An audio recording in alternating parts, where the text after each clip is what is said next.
So here we have the Mini Countryman automatic on a 69 plate. I'm going to start off by showing you around the outside of the car, and then we'll hop in and run through some controls on the inside. But from the outside, you can see it's a 5-door car with alloy wheels and tinted windows. Let's start off inside the boot and then work our way around the rest of the car from there. As we approach the back of the car, you'll see we have reversing sensors, plenty of boot space as well, along with the 3 individually folding rear seats.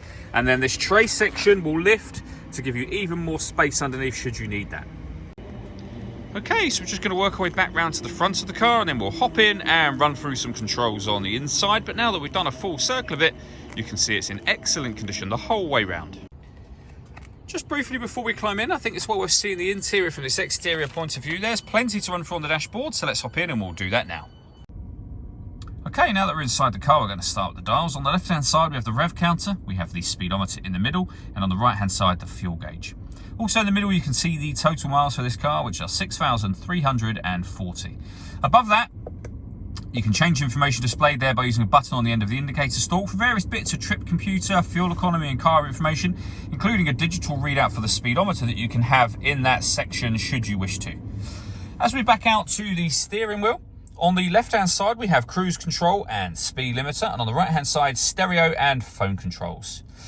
The phone controls can only be used after such time as you pair up the phone, which is done over on this central touchscreen just here. So there's many ways you can do this. You can either use the touchscreen, or you can do everything using this dial and this collection of buttons that surround it. So from the main menu just there, we were on the radio, or the media radio menu, and you can see we have DAB and FM radio. If you want to listen to your own music, you can stream it wirelessly via Bluetooth audio. We have USB input as well, and you can manage your mobile devices from here, or you can connect up your phone under the communication heading just there. This car's also got satellite navigation.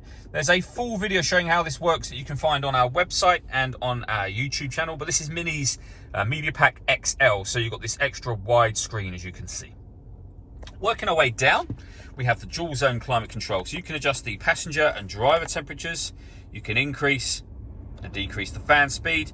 You can determine where you'd like the air to be diverted once it enters the car.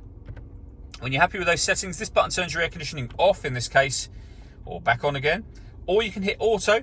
If you do that, the car will take control of the fan speed and the direction of the air to maintain the temperatures you've asked for. Press auto again to put it back on your own settings. We have a heated driver's seat with 3 different heat settings, and the same over on the passenger side. Beneath that, you can turn off the traction control. You can start and stop the engine of the car, and this one turns off the stop and start. So this car is designed to cut out when it's stationary in traffic to save you fuel. I've just turned that system off. We have a 12-volt charging socket and USB input underneath that, and then the gear lever for the fully automatic gearbox. All that leaves me to say is thank you for taking the time to watch this video. If you'd like to come and see the car in person and have a test drive, please feel free to call any of our MJA sites. We'd love to hear from you soon.